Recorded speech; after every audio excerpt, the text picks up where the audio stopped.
Jadi dia tengok, macam mana anak dia ada kat situ? Habis kaki tu kaki siapa, dia kata.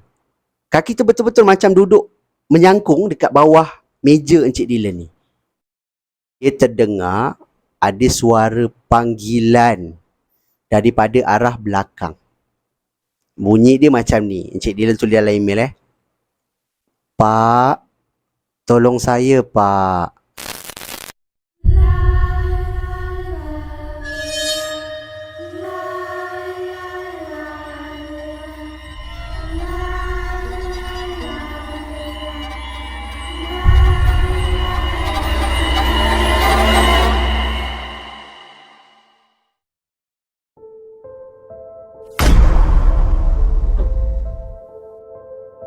Assalamualaikum dan salam sejahtera. Kita bertemu lagi di dalam channel Sembang Kopi. Channel yang akan mengetengahkan kisah-kisah seram yang menarik untuk anda dengarkan. Tapi sebelum aku memulakan apa-apa kisah, aku ingin mengucapkan ribuan terima kasih kepada korang semua yang dah pun subscribe dan support channel aku ni. Yang mana korang semua yang baru sampai ke Sembang Kopi pun, aku nak ucapkan selamat datang. Aku doakan korang semua yang menonton video ini dipermudahkan segala urusan korang semua dan dimurahkan rezeki yang barokah. Untuk kisah seram kita pada video kita kali ini, seperti biasa akan ada 3 kisah seram yang dikirimkan kepada aku yang pada aku menarik untuk kita dengarkan. Di mana 2 kisah seram yang pertama ini dikirimkan oleh pengirim yang sama, di mana dia tinggal di satu kawasan iaitu di Bogor di Indonesia. So, tanpa membuang masa lagi, get your coffee. Jom, aku story.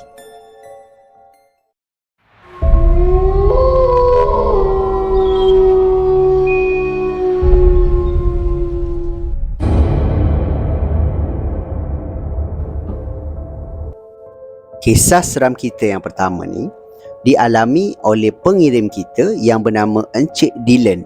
Di mana Encik Dylan ni nyatakan di dalam email yang dia ni tinggal di satu kawasan iaitu di Bogor yang terletak di Indonesia. Dan dia pula bekerja di sebuah golf club yang tempat ni tak jauh daripada rumah dia. Dia mohon maaf sebab nama golf club ni dia tak dapat nyatakan dalam email ni. Sebab dia kata video Sembang Kopi ada orang dah sampai Indonesia. Maknanya ada orang Indonesia yang tengok. Jadi dia takutlah nama baik tempat kerja dia ni akan terganggu. Sebab biasalah golf club kan, korang tahulah orang kaya kan yang datang main golf. Jadi nak jaga nama baik tu dia tak bagi tahu. So aku faham je lah So Encik Dylan kata dia ni bekerja di bahagian pejabat. Ataupun lebih tepat lagi aku boleh bagi tahu dia bekerja sebagai admin di bahagian keuangan. Di mana dia menceritakan yang kawasan office dia ni memang ada banyak kisah-kisah gangguan satu hantu kanak-kanak yang sering berkeliaran di kawasan pejabat ni. Di mana ramailah staff-staff yang dah pernah kena. Lagi-lagi orang yang bekerja waktu malam lah. Terutama dia kata satpam ataupun kalau kita kat sini pengawal keselamatan kan. Dia pengawal keselamatan dia sering nampak kanak-kanak berjalan. Lepas tu bila kejar nak dapatkan budak tu hilang. Dan kisah hantu kanak-kanak ni ada juga cerita dia. Di mana Encik Dylan kata kisah ni diceritakan oleh orang-orang lama, di mana ada seorang customer yang datang untuk bermain golf, and then dia bawa anak dia yang berusia 6 tahun, perempuan. Di mana anak dia ni dia dijaga oleh seorang KD ataupun perempuan yang bekerja di golf club ni lah. Jadi ada satu waktu ni budak ni nak pergi buang air. Jadi KD ni bawa lah dia pergi tandas kan. Bila sampai ke tandas, KD ni just tunggu dekat luar. Budak ni masuk dalam. Tapi yang menjadi tanda tanya, budak ni hilang macam tu je. Tempat terakhir yang dia orang nampak hanyalah di tandas tu. Dia tak keluar-keluar dan tak tahu dia dekat mana. Tak jumpa sampailah ke hari ni. Di mana lepas tu diorang carilah, adalah melibatkan polis lagi tau. Korang bayangkan, polis pun datang untuk cari, cek CCTV kalau ada orang grab budak ni bawa keluar ke apa kan, kes penculikan lah. Tapi tak ada. Memang CCTV nampak budak ni masuk and then tak keluar-keluar sampai ke sudah. Start daripada itulah ada kisah gangguan hantu kanak-kanak ni. Cuma Encik Dylan ni kata dia sebelum ni dia tak pernah kena lah. Dia just dengar orang bercerita dengan dia. Tapi ada satu kali ni dia kena. Di mana pada hari kejadian seram ni, dia kata dia ni bekerja pada hari Ahad. Di mana sebenarnya hari Sabtu Ahad dia tak kerja sebab dia bahagian pejabat kan. Cuma dia kata bahagian kewangan korang faham-faham lah. Ada kerja yang dia terpaksa siapkan, kadang-kadang tak sempat buat waktu hari bekerja. Dia terpaksa lah buat pada hari Sabtu atau Ahad. And then waktu tu ada ramai juga staff yang ada dekat office dia. Encik Dylan ni, isteri dia dah lama meninggal dunia. So innalillah lah Dia kata waktu tu dia ada seorang anak perempuan yang bernama Eva. Di mana Eva ni dia bawa lah pergi office. Memang dia selalu pun bawa kalau dia kerja Sabtu Ahad, sebab tak ada orang yang jaga dia. So bawa. So Eva ni main lah dekat dalam kawasan pejabat apa semua kan. Tiba-tiba ada satu kali ni Encik Dylan ni kata dia cari anak dia. Dia kata mana anak dia? Cari-cari anak dia. Dia tanya budak-budak office semua tak ada, tak nampak. Tiba-tiba ada seorang staff dalam office dia kata Encik Dylan, dia kata. Dia tunjuk bilik Encik Dylan ni lah. Jadi Encik Dylan ni pergi and then dia tengok dekat meja dia ni. Bawah dekat meja dia ni akan nampak macam nampak kaki kan. Meja tak sampai bawah, dia kata. Ada macam ropong sikit lah. Jadi ada nampak kaki budak bawah tu. Jadi Encik Dylan kata, Eva, dah keluar, dia kata kan. Apa tu main bawah meja, dia cakap macam tu kan. Dia suruh anak dia keluar lah. Tapi mengejutkan, korang bayangkan, tiba-tiba Dylan ni terdengar ada satu suara panggilan daripada pintu masuk pejabat ni. Di mana korang bayangkan anak dia yang Eva ni diri dekat pintu tu. Anak dia agaknya main-main, lepas tu main sampai luar. Lepas tu time dia masuk balik ni, korang bayangkan Cik Dylan depan pintu pejabat dia ni. Jadi dia tengok, macam mana anak dia ada kat situ? Habis kaki tu kaki siapa? Dia kata kaki tu betul-betul macam duduk menyangkung dekat bawah meja Encik Dylan ni. Waktu tu Encik Dylan ni kata dia berlari pergi ke arah meja dia. Dia nampak lagi tahu kaki tu ada dekat situ. Dia lari pergi dekat bawah meja ni. Tak ada orang. Tak ada orang, dia kata. Korang bayangkan.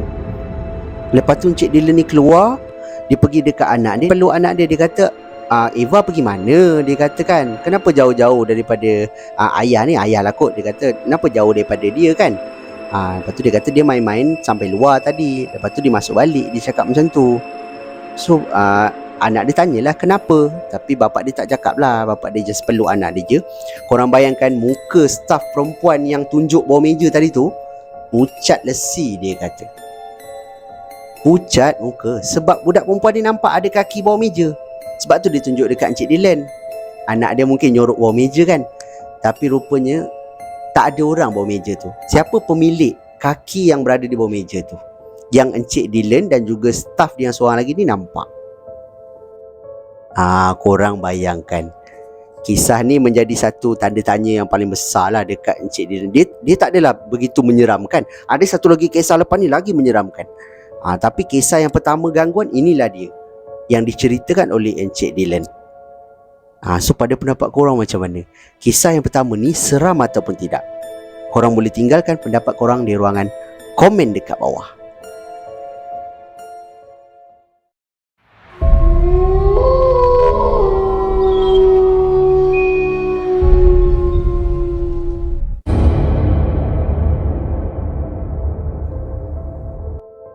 Kisah seram kita yang kedua ni pula diceritakan oleh Encik Dylan. Pada waktu tu dia ni terpaksa bekerja sampai lewat malam.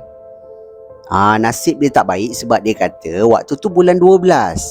Jadi bulan 12 kerja bahagian kewangan, korang pun tahu sendirilah kerja dia orang macam mana, busy kan. Ada kerja-kerja yang dia orang nak kena kejar due date dan sebagainya. Jadi 9 sampai 6 tak cukup masa tu untuk buat kerja tu. Jadi dia tak boleh tangguh sebab ada lagi kerja-kerja lain yang dia terpaksa buat. Jadi Encik Dylan kata pada waktu tu ataupun pada hari kejadian seram berlaku, dia terpaksalah bekerja lebih sikit. Sebab waktu tu jam dah pukul 8 lebih dekat pukul 9 malam. Dan kawasan golf club ni, ialah malam kan, mana ada ramai orang datang. Jadi sunyi kawasan tu. Yang tinggal hanya dia dengan seorang lagi staff dia lelaki. Dan apa yang diceritakan dalam email ni pada akulah, Cik Dylan ni mungkin orang yang ada pangkat. Sebab dia ada bilik dia sendiri. Staff dia yang seorang lagi duduk dekat luar. Maknanya dekat kawasan yang banyak-banyak meja, ada partition apa semua kan. Jadi dia kata dekat depan pintu utama office dia ni ada satu laluan, ataupun kalau kita kat sini panggil susu gajah lah. Ada satu susu gajah jalan jauh sikit, lepas tu belok. Dia kata depan lagi akan ada parking. Sebab kawasan golf club kan besar, jadi dia terpaksa jalan jauh sikit lah. Tempat parking tu pun memang tempat parking staff. Jadi dia kata okey lah, tak apa. Dekat depan susu gajah ni, ataupun dekat laluan susu gajah ni, ada lampu. Tapi lampu ni boleh dibuka menggunakan dua cara. Pertama, kena buka melalui suis lah. Yang kedua, dia akan menyala sendiri sekiranya ada pergerakan, ataupun ada orang lalu ke, nanti lampu tu akan menyala. Sebab itu memudahkan dia kata pengawal keselamatan. Sebab bila gelap tiba-tiba menyala lampu, pengawal akan direct pergi. Sebab kalau ada orang nak pecah masuk pejabat kan, jadi dia kata macam itulah. Jadi tengah-tengah dia buat kerja ni, korang bayangkan, tengah-tengah dia buat kerja, tiba-tiba lampu yang dekat kawasan laluan yang gelap tadi ni menyala. Menyala dengan sendiri. Jadi dia pun pandang ke arah pintu. Tapi dia kata tak ada pula orang yang muncul dekat pintu tu. Tapi lampu ni tak padam balik tau. Dia menyala je macam orang tu stay berdiri kat situ. So dia kata siapa yang berdiri dekat luar kan? Kenapa ada lampu? And then dia pandang staff dia yang lelaki tadi. Staff dia ni pun pandang ke pintu. And then Cik Dylan ni panggil lah dekat staff lelaki tu kan. Dan dia kata siapa? Staff dia ni kata tak ada orang, dia kata kan. Betul, okey lah, tak apalah. Cik Dylan pun sambung buat kerja. Yang staff dia ni pula, muka dia macam dah takut lah sebab dia seorang kan. Jadi dia pun tengok dekat pintu. Encik Dylan ni perasan. Jadi Encik Dylan kata dia pun bangun lah, pergi dekat pintu. And then dia tegur, dia kata kan, Astaghfirullahalazim pak, terkejut saya, dia kata kan. And then staff dia kata lah, pak saya rasa macam takut lah pak, dia kata macam tu kan. And then Encik Dylan kata, tak ada apalah, dia kata banyak lagi kerja kita nak buat ni. Kan kalau tak siap kan macam mana pula, dia cakap macam tu kan. Dah, sambung kerja, dia cakap. Budak dia pun buat kerja juga. Buat kerja. Tiba-tiba lampu ni padam. Okey lah. So Encik Dylan ni macam biarlah, adalah tu technical punya masalah kan. Biasalah benda-benda elektrik, dia kata. Dia pun buat kerja macam biasa. Tiba-tiba lampu tu menyala lagi sekali. Dan tak ada orang juga. Encik Dylan ni kata dia pandang ke pintu, tak ada orang. Dia tengok staff lelaki ni tengah kemas-kemas meja. And then dia pun berlari lah, keluarlah daripada bilik dia. Dia katalah, kan nak pergi mana? Dia kata kan, minta maaf pak, saya tak boleh kerja lah malam ni, saya kena balik, dia cakap macam tu. Kenapa ni? Dia kata kan, tak ada apa-apalah, masalah lampu kot, dia cakap macam tu. Tapi staff dia kata, tak boleh pak, saya dah ada rasa macam tak sedap. Dia kata bulu roma dia dah naik, dia cakap macam tu. Dia balik dulu dia minta maaf. And then dia pun geraklah balik. And then nampaklah lampu tu menyala. Lepas tu sampai satu kawasan, lampu yang belakang ni padam. Lampu yang dekat budak tu menyala. Macam tu lah. Dia kata nampaklah budak ni dah mula jalan, dah jauh. And then Cik Dylan kata okey lah. Dia pun teruskan kerja. Dia buat kerja. Menyala lagi lampu depan pintu dia tu. Masa ni Cik Dylan kata dia pun dah takut. Sebab tadi dia berdua, kali ni dia seorang. Dia kata okey lah. Dia pun kemas-kemas meja juga. Dia kata tak apalah, besok lah dia buat kan. Dia ajaklah 2-3 orang staff dia ke. Dia kata dia pun tutup lampu dia apa semua. Dia pun keluar. Nanti dia kena pergi dekat tempat guard dekat depan sana. Dia kena bagi tahu untuk kuncilah pintu pintu pejabat ni. Jadi dia kata dia keluar, dia dah tutup lampu tau. Bila dia keluar je, lampu yang dekat koridor ni menyala. Kan. Jadi sebab dia dah ada dekat situ. And then Cik Dylan ni pun teruslah jalan menuju ke tempat parking ni. Di tengah jalan, tiba-tiba lampu yang di tengah jalan ni belakang padam. Yang dekat depan ni menyala. Macam tu. Sebab dia detect ada orang kan. Di tengah jalan-jalan, korang bayangkan, dia terdengar ada suara panggilan daripada arah belakang. Bunyi dia macam ni. Encik Dylan tulis dalam email Pak, tolong saya pak, dia cakap macam tu. Encik Dylan ni terberhenti daripada jalan dia tu. Dia kata dia pandang ke arah belakang, depan pintu pejabat dia, lampu tu menyala. Tapi tak ada meremang dah bulu roma. Astagfirullahalazim.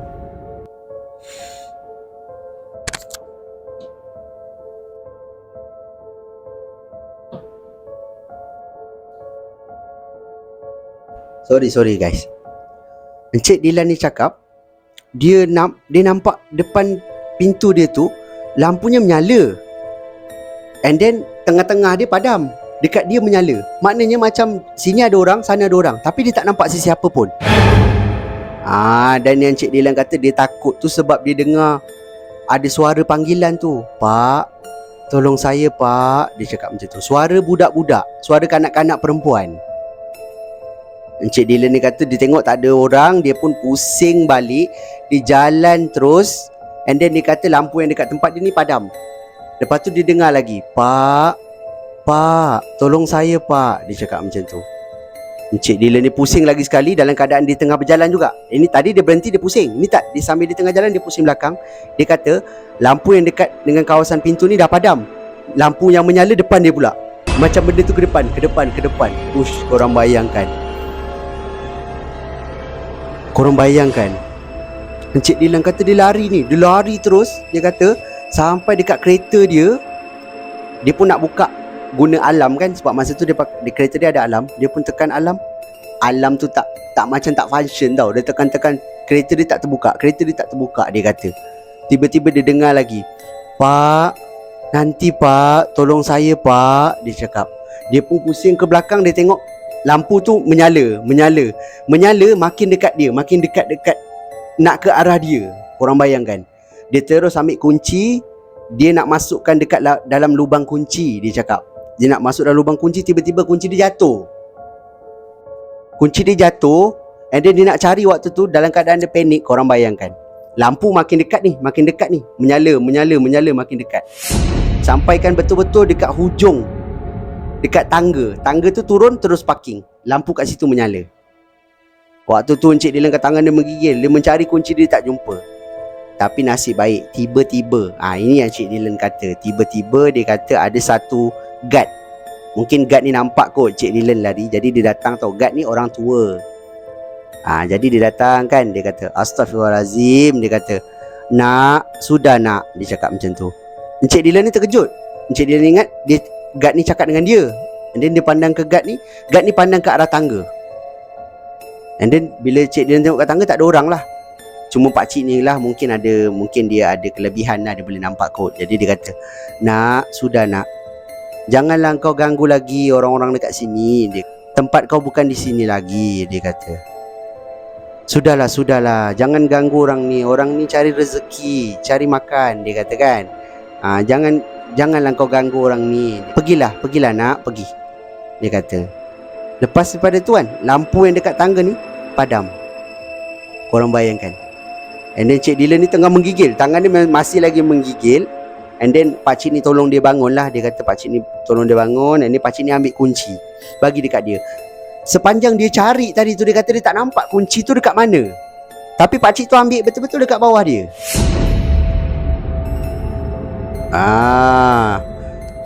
So Encik Dylan ni kata dia terima kasih lah dekat pakcik tu. Dia kata terima kasih pak, tolong saya, terima kasih, dia katakan. Ini pakcik ni kata sudahlah nak, dia kata janganlah sampai larut malam macam ni baru balik. Dia kata ramai staff yang dah kena, dulu-dulu dah ramai staff yang kena. Dah lama dah tak ada orang stay sampai malam, kenapa tiba-tiba ni stay sampai malam, dia cakap kan. And then Encik Dylan kata ada kerja yang perlu disiapkan, tapi tangan dia menggigil tau. And then Encik Dylan kata tak apalah, buka kereta, dia kata kan. Dia pun tekan alarm tu menyala, macam bunyilah bukaan, kereta unlock. So dia pun masuk dalam kereta. Pakcik ni pegang pintu kereta tu. Pakcik ni kata sudah, istighfar, ingat Allah, dia kata macam tu. And then Encik Dylan ni kata maaf pak, saya bukan Islam, dia kata. Sebab Encik Dylan ni dia orang Kristian. Dia penganut agama Kristian. So dia kata dia tak percaya Allah lah. So Cik Dylan kata so guard ni kata tak apalah, dia kata kan, berpeganglah pada apa pun yang kau percaya. Tapi ingatlah pesan aku ni, janganlah bekerja sampai lewat malam lagi, dia kata. Sebab budak ni memang ada dekat kawasan ni, selalu je mengganggu. Lagi-lagi guard memang selalu kena, dia kata. And then Cik Dylan ni kata okeylah, terima kasih ya, dia cakap dengan guard tu. Dia pun start kereta, dia pun balik ke rumah macam biasa. So itulah kisah dia yang diceritakan. Kisah dia yang kedua, dia ada kirimkan dua kisah. Kisah yang pertama yang tadi tu, yang kedua yang ni. Pada aku paling hardcore lah yang ni. Sebab dia sampai dikejar. Korang bayangkan, dia dengar suara tu dekat belakang. Bila dia pusing tak ada, tapi lampu dekat kawasan suara tu menyala.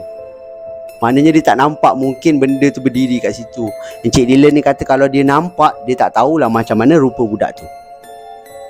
Mungkin dia pun tak sempat berlari lah. Mungkin dia dah tergolek-tergolek lah, dia kata, sebab dia cemas kan. Yelah, siapa tak cemas kan. So itulah pengalaman yang dikongsikan oleh Encik Dylan ni. Dua kisah yang pada aku sangat menarik lah. Terima kasih kepada Encik Dylan kerana sudi berkongsi kisah ni untuk kita dengarkan bersama. Jadi pada pendapat korang macam mana? Kisah ini seram ataupun tidak? Korang boleh tinggalkan pendapat korang di ruangan komen dekat bawah.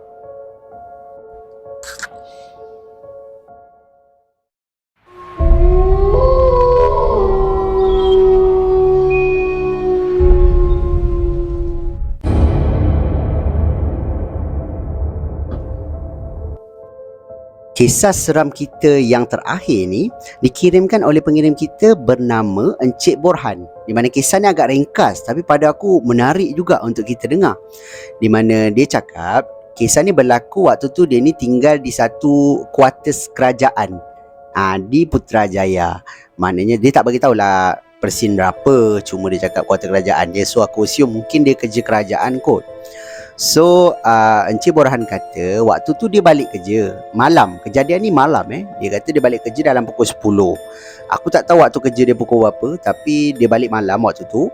Dia sampai dekat dia punya lift, dia kena naik sampai tingkat 11 sebab rumah dia tingkat 11. Dan kawasan kuartus ni memang dah kecoh tau. Macam ada satu gangguan, tapi bukan gangguan yang teruk lah. Macam penampakan ada Kak Ponti macam bertenggek dekat pokok lah, macam tu. Tapi secara personally Encik Borhan tak pernah kena. So dia tak adalah rasa macam takut sangat kan. Jadi dia pun naik ke tingkat 11, dia balik rumah dia. Dia masuk ke dalam rumah, and then dia kata isteri dia dah tidur. So dia pun teruslah mandi, cuci kaki apa semua. And then lepas dia mandi, dia pakai baju. Dia cakap dia nak pergi smoking. Jadi kalau dia nak smoking, biasanya dia akan keluar daripada rumah. Tapi sebab waktu tu dah lambat sangat, pukul 10 lebih kan. Maknanya kalau lepas dia mandi pun dalam pukul 11. Dia cakap tak boleh lah dia nak keluar sebab pintu pagar dah kunci. Jadi dia ada dua balkoni. Rumah dia ni ada dua balkoni. Satu balkoni depan menghala ke jalan besar. Satu lagi balkoni dekat bahagian dapur. Jadi Encik Borhan ni cakap kalau dia hisap ataupun dia smoking dekat balkoni depan, buatnya isteri dia bangun. Isteri dia nampak, habislah dia. Sebab dia kata dengan isteri dia dah berhenti. Jadi dalam kes ni kita faham lah bang ikut je lah. Okay. Kembali pada cerita ni, dia kata dekat bahagian dapur dia ni ada balkoni yang memang ada besin basuh. Lepas tu dia adalah buat macam ampaian. Satu baju biasa, satu lagi ampaian tu tinggi sikit untuk baju-baju yang panjang. Contohnya macam jubah, macam baju kelawar, dia orang letak dekat atas tu lah. Jadi nak angkat memang kena pakai macam pengait tu, macam kat kedai baju tu kan. Memang Encik Borhan dah ada lah dekat rumah dia benda tu. Jadi dia kata untuk selamat, dia kata dia pergi dapur, dia minum air, and then dia pun terus keluar pergi balkoni tempat laundry ni. And then dia kata dia pun smoking lah. Tengah-tengah dia smoking, dia kata alamak, dekat luar ada baju yang masih lagi dijemur. Encik Borhan memang tak bagi tau, sebab memang tak elok pun baju berjemur ataupun baju jemur dekat luar bermalam, tak elok Encik Borhan kata. So dia banyak kali pesan dekat isteri dia, jangan biarkan baju dekat luar waktu malam, bawa masuk sebab nanti esok kena bilas balik, Encik Borhan ni cakap. So okey lah, dia pun kata kejap lagi lah dia angkat. Dia pun smoking. And then waktu tu Encik Borhan ni cakap di tengah-tengah smoking ni dia pun carilah pengait tu, tapi tak ada dekat situ. So dia kata nak tunggulah dia habis smoking baru dia angkat. So dia pun jalan pergi dekat arah mesin basuh ni. Tengah-tengah dia tengok cuaca suasana malam ni, dia pun smoking. Lepas tu dia kata dia macam ada bau something, macam bau yang busuk, yang dia kata memang menyengat dekat hidung dia. Seolah-olah bau tu macam ada dekat sekeliling dia. Dia pun cubalah perhati kot lah benda tu bertenggek dekat mana-mana kat bawah kan. Dia pun tengok, tapi tak ada. Dan dia pun dah mula rasa seram. Dia pun habiskan smoking dia, and then dia terus masuk dalam cari pengait tadi sebab dia nak angkat baju, dia cakap. Dia pun cari. dia pun jumpa. Sebab waktu tu dia ni tak pakai spek mata. Encik Borhan ni cakap dia ni rabun yang teruk. Jadi waktu dia mandi tu dia tak ingat dia letak kat mana dia punya spek mata. Jadi dia pun cari-cari pengait tu ada dekat dengan penyapu. Isteri dia gantung dekat bahagian dapur lah. Dia ambil pengait tu, dia keluar-keluar je. Korang bayangkan baju yang tadi jemur tadi tu tak ada. Tak ada. Korang bayangkan, Encik Borhan cakap dia nampak macam ada satu baju kelawar dengan ada satu mungkin seluar slack warna hitam depan baju kelawar tu. So dia kata, lah, mana pula baju tadi? Tadi dia nampak ada baju kan. So dia nak angkat, dia kata, aduh sudah, mana baju tadi? And then terdetik dalam hati dia, betul ke baju? So dia kata okey lah, dia pun tutup pintu balkoni belakang, dia gantung dia punya pengait, and then dia teruslah basuh kaki, dia tidur. Keesokan harinya dia tanya isteri dia, ada tak jemur baju dekat luar semalam? Lepas tu dia cakap tak ada pula. Ya ke? Awak keluar semalam tak ada baju jatuh ke bawah ke? Tak ada. Dia kata tak ada pula. Kotlah kalau masa dia nak angkat tu baju tu dah jatuh ke bawah, tak nampak lah dia kan. Jadi dia pula tak pakai spek, jadi mana dia nak cari gelap-gelap tu? So dia kata tak apalah. Isteri dia pula cakap tak ada baju yang dijemur malam tu, semua dah angkat. So isteri dia cakap lah, abang buat apa dekat belakang malam-malam? And then dia pun cakap lah yang dia ambil angin je sebab dia balik dari kerja semalam penat. Dia cakap macam tu. And then dia terfikir, korang bayangkan dia terfikir, adakah betul itu baju? Dan yang kedua, betulkah yang dia nampak tu baju dengan seluar slack ataupun Kak Ponti tu dengan rambut yang warna hitam tutup depan? Korang bayangkan. Dan kalau betul itu Kak Ponti, maknanya Encik Borhan ni tengah hisap ataupun tengah smoking betul-betul dekat dengan benda tu. Sebab tu Encik Borhan tu rasa macam bau tu macam kuat sangat tau, macam dekat dengan dia. Korang bayangkan. Kan, tengah-tengah dia tengah smoking kan, benda tu tengok je dia. Depan betul-betul dekat bawah. Betul-betul benda tu dekat atas dia kan, dia tengok je. Orang ni tak nampak aku ke? Betul tak? Seram tu. So itulah pengalaman yang diceritakan oleh Encik Borhan. Dia kata pengalaman ni agak seram dan juga misteri bagi dia. Sebab dia kata dia nampak macam baju. And then bila dia tanya isteri dia, ada tak baju kelawar ke warna putih? Tak ada. Memang isteri dia tak ada pun. Mungkin kalau ada pun jubah lah, tapi tak ada yang jemur.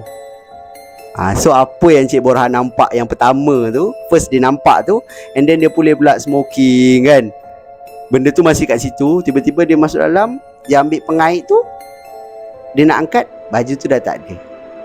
So itulah pengalaman seram yang dialami oleh Encik Borhan ni. So pada pendapat korang macam mana? Kisah ini seram ataupun tidak? Korang boleh tinggalkan pendapat korang di ruangan komen dekat bawah. Jadi itu sajalah kisah seram kita untuk video kita pada kali ini. So pada pendapat korang macam mana? Dalam ketiga-tiga kisah yang aku storykan kat korang ni, mana satu kisah paling menyeramkan? Korang boleh tinggalkan pendapat korang di ruangan komen dekat bawah. Dan yang mana korang semua yang ada kisah-kisah seram yang korang sudi berkongsi dengan aku, korang bolehlah kirimkan ke alamat email Sembang Kopi ataupun Telegram Sembang Kopi, di mana alamat email dan juga link Telegram aku dah letak siap-siap dekat ruangan description dekat bawah. So aku juga nak bagi tahu ada banyak kisah seram yang aku terima melalui Telegram dan juga email. Jadi mana yang kisah-kisah korang yang aku belum buat video lagi, harap bersabar, aku akan buat juga sebab aku tengah ikut turutan lah. Siapa yang hantar dulu aku akan buat video macam tu lah. So terima kasih dekat korang semua yang tak henti-henti memberikan sokongan dekat Sembang Kopi ataupun dekat aku sendiri, di mana korang sharekan pengalaman korang. Korang pilih Sembang Kopi ni sebagai korang punya channel untuk dengar kisah-kisah seram. Korang tengok video aku daripada mula sampai ke ujung ni.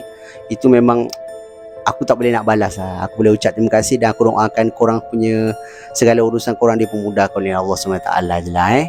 Dan akhir kata daripada aku, kalau korang suka dengan cara penyampaian aku, korang suka dengan kisah-kisah seram yang aku storykan kat korang, aku hargai sangat-sangat kalau korang boleh bantu aku, bantu channel aku dengan tekan butang like, butang subscribe dan juga butang loceng, supaya korang takkan terlepas apa-apa video yang aku akan update lagi lepas ni. Jadi itu sajalah daripada aku. Kita jumpa lagi di video yang akan datang. Assalamualaikum. See ya.